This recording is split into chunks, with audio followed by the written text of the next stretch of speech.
च्या उमरगामधील नागरिक दुबईमध्ये अडकलेले आहेत। पर्यटनासाठी दुबईत गेलेल्या नागरिकांची भारतात परतण्यासाठी केंद्र सरकारला विनंती पाहायला मिळते।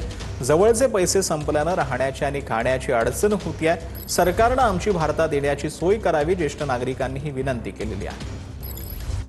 आम्ही 24 तारखेला इथे आलो आणि आमचं रिटर्न होतं 1 मार्चचा संध्याकाळचा।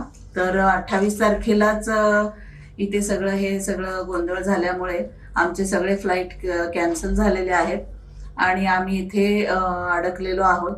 तर आम्हाला इथे सगळी व्यवस्था, राहण्याची व्यवस्था आणि हे अशी सगळी मदत व्हावी।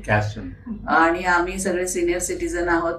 तर आमच्या जवळ आता सध्या सगळे आमचे जवळचे पैसे संपलेले आहेत। तुम्हाला सगळ्यांना विनंती करतो की आमची इथे राहण्याची आणि वापस भारतात येण्याची व्यवस्था या गव्हर्नमेंटनी करावी, अशी आम्ही तुम्हाला विनंती